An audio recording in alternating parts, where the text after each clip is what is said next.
Volkswagen T5 Moo valve, which is nicknamed the N75. I have to replace mine because it's basically makes like a cow mooing or like a fart noise when you turn the engine off, so it's related to the turbo. So this is a T5 engine bay. If you look right in the back, try and make it out, you see just behind there, that's this little piece here. So you've got two 10mm heads. You'll need a 10mm socket. There's one there, and then the other one's behind it.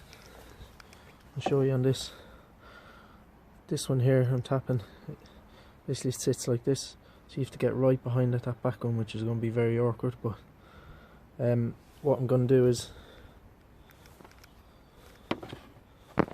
I'll take this one out fully, I'll loosen the nut on the one back here, and then I should be able to slide it straight out and then slide the new one back in. So that's the plan. So what I was showing there, to get at the top of this, it's actually too awkward, so you can't fit your hand in. You got 10mm nut here on this, 10mm nut on this.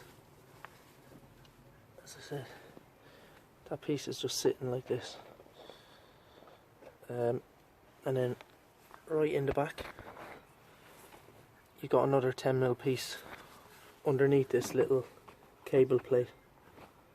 So just loosen the three of them, and then literally the whole thing comes down. So I'm just going to loosen these through 10mm pieces. It's going to make it all a lot easier. So basically you'll see all your solenoid valve, and I don't know all the names of all the connectors, all of them are sitting on a tray.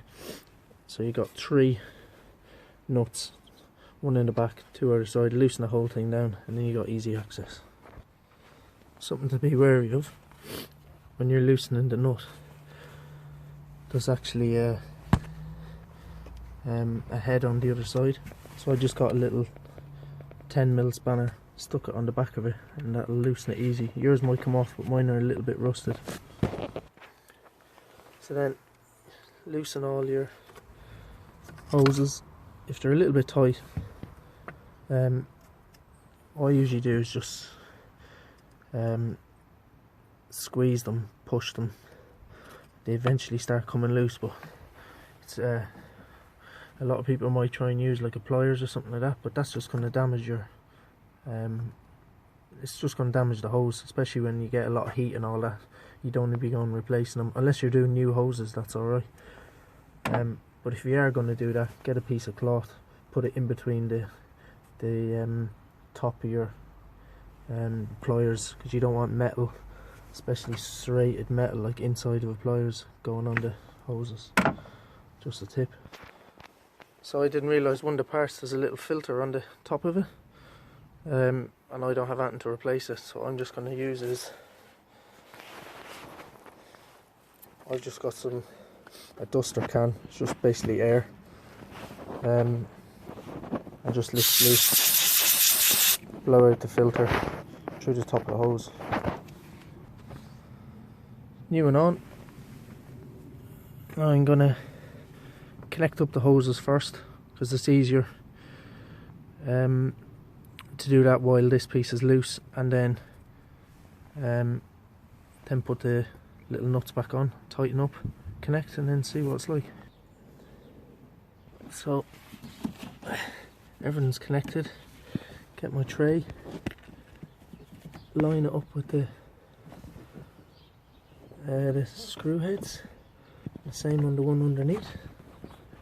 You see it right behind my finger there. There's a little plate. It's a bit tricky to get at, but you just have to wiggle it a little bit, and then line it up. And now put the 3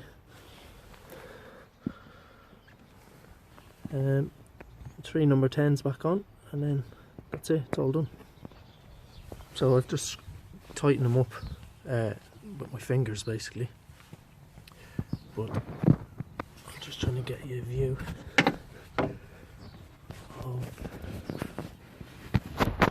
the awkward one. To get in, I've literally used a 10mm tall socket and an extension bar, and that's the only real way that I can get in to tighten that.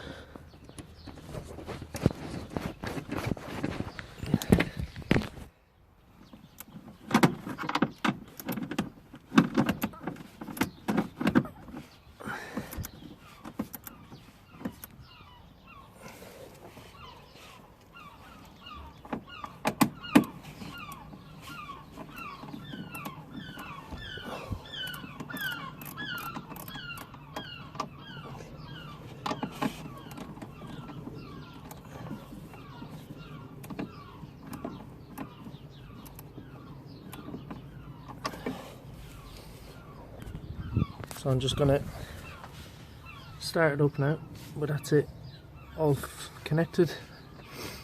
The N75 valve, the solenoid booster, I think it's called as well. But I'm gonna start it up with just a tip. You usually have all bits of tools left. The main thing is clear everything away before you start, because the last thing you want is to have tools or cloths or rags or anything going down into your engine bay.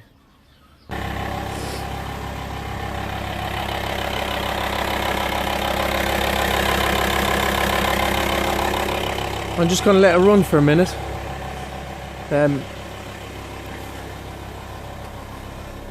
Because the noise usually was after it would run, and I turn the ignition off and you just hear a brrrr sort of a noise, and that's why, like I said at the start of the video, it has the nickname the Moo valve, because it sounds like a cow nearly. It's just idling right now. It's quite cold out, so I'm not going to wait till it's fully warmed up, but I'll take it for a spin as well and make sure. But no noise after I turn the ignition off, which before the Moo noise will go for about 5 seconds, so that's good. All done.